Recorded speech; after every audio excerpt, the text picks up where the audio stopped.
Hello everyone, आज start करते हैं हम अपने एक नया टॉपिक मैकेनिकल इंजीनियरिंग में इलास्टिक कांस्टेंट्स। इलास्टिक कांस्टेंट के बारे में स्टार्ट करते हैं। इलास्टिक कांस्टेंट क्या होते हैं? They are used to determine the strain theoretically.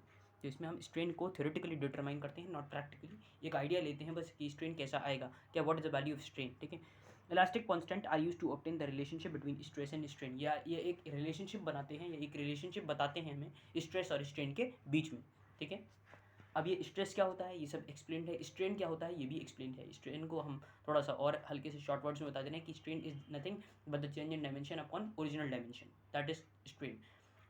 Represent करते हैं डेल्टा एल बाई एल से। ठीक है, और स्ट्रेस क्या होता है? स्ट्रेस होता है हमारा internal resistive force. Stress is internal resistive force per unit area.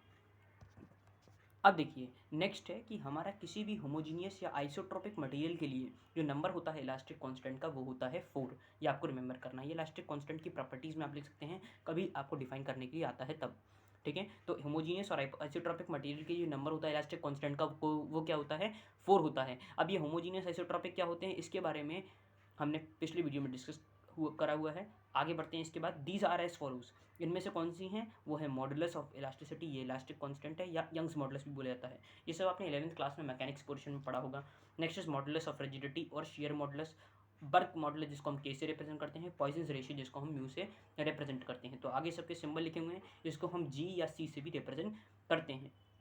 ठीक है, अब देखिए मॉडुलस ऑफ रिजिडिटी को पहले हम डिस्कस करेंगे जिसको हमने यंग्स मॉडुलस भी बोला हुआ था। ठीक है, तो मॉडुलस ऑफ रिजिडिटी को हम जो रिप्रेजेंट करते हैं वो करते हैं ई सिंबल से।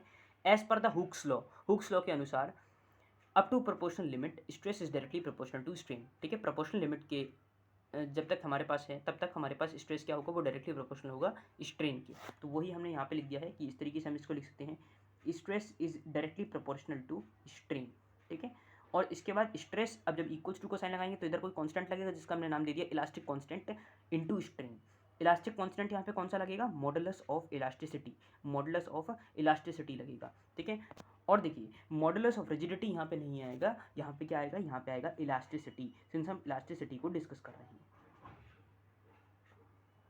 ठीक है, सिंस ये इलास्टिसिटी है तो दैट इज माई मिस्टेक। ठीक है, सॉरी फॉर इट। नाउ अब मूव करते हैं आगे। तो देखिए स्ट्रेस जो है वो हमारा modulus of elasticity into strain है। सिंस हमारा क्या चल रहा है भाई? मॉडुलस ऑफ इलास्टिसिटी चल रहा है या यंग्स मॉडुलस चल रहा है। ठीक है, इसको हम इलास्टिसिटी बोलते हैं, रिजिडिटी दूसरा होता है। ठीक है, तो इसको हम ई से रिप्रेजेंट करते हैं, मैंने पहले ही बता दिया। तो स्ट्रेस अपॉन स्ट्रेन ई दे देगा, तो बस वही मैंने यहाँ पे लिख दिया है कि E equals to stress upon strain. और देखिए जनरली जो हम ई को लिखते हैं वो हम लिखते हैं नॉर्मल स्ट्रेस और longitudinal strain upon longitudinal strain. अभी लॉन्गिट्यूडनल क्या होता है? लॉन्गिट्यूडनल एक ऐसे तरीके से कह सकते हो कि generally longitudinal is the biggest dimension. For example if length is 2 metre and height is 5 metre, तो 5 मीटर उसका एक लॉन्गिट्यूडनल डायमेंशन हो गया। इस तरीके से आप लॉन्गिट्यूडनल, और मतलब जनरली ऐसा देखा जाता है, बट कई कई बार आपको ऐसा भी मिलेगा कि ऐसा नहीं होता है। ठीक है, तो ये होता है E equals to normal stress upon longitudinal strain. अब ये ई क्या है? तो ई हमने आपको बता दिया, ई है मॉडुलस ऑफ इलास्टिसिटी। इसको हमने रिप्रेजेंट कर दिया sigma upon epsilon long, that is longitudinal strain. Clear है?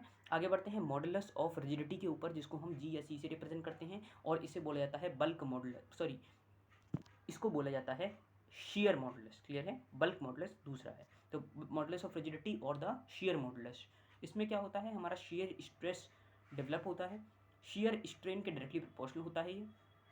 जब हम प्रोपोर्शनलिटी का साइन हटाते हैं तो इलास्टिक कांस्टेंट लगता है into shear strain. Elastic constant की जगह लगता है शेयर मॉडुलस, यहाँ पे वहाँ पे क्या लगा था? Elastic modulus. ठीक है,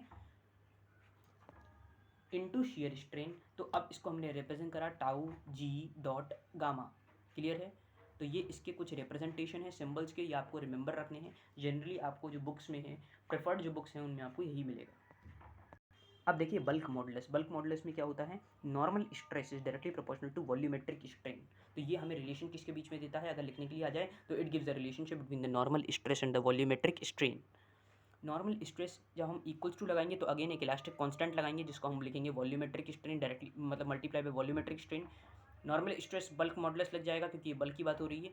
वॉल्यूमेट्रिक स्ट्रेन सिग्मा हो जाएगा के एप्सिलॉन वी, ठीक है। एप्सिलॉन वी क्या दिखा रहा है, एप्सिलॉन वी दिखा रहा है द वॉल्यूमेट्रिक स्ट्रेन, ठीक है, क्योंकि यहाँ से जो सिग्मा होगा, सिग्मा क्या है भाई, सिग्मा इससे रिप्रेजेंट कर रहे हैं, के को इससे रिप्रेजेंट कर रहे हैं, ई एप्सिलॉन वी को इससे, तो के की वैल्यू क्या हो जाएगी, के की वैल्यू क्या होगी, सिग्मा अपॉन में E V, that is epsilon V, sorry, that is whole the bulk modulus. आगे बढ़ते हैं पॉइजन रेशियो पे।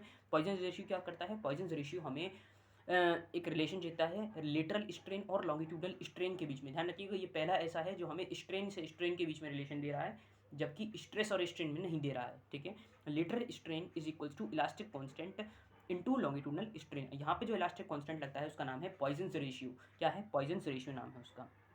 तो यहाँ पे हम इसको थोड़ा सा ढंग से बनाएंगे, पॉइजन रेशियो लॉन्गिट्यूडल स्ट्रेन। तो इसको हम रिप्रेजेंट करते हैं म्यू से। अगेन म्यू सिंबल आ गया, लेटरल स्ट्रेन और लॉन्गिट्यूडल स्ट्रेन, ठीक है, डिवाइड बाय लॉन्गिट्यूडल स्ट्रेन। तो this is all for now. आज के लिए इतना ही रखते हैं। इस वीडियो में कोई भी डाउट आया हो तो आप हमसे कमेंट सेक्शन में पूछ सकते हैं। आज के लिए इतना ही। Thanks for watching, have a nice day.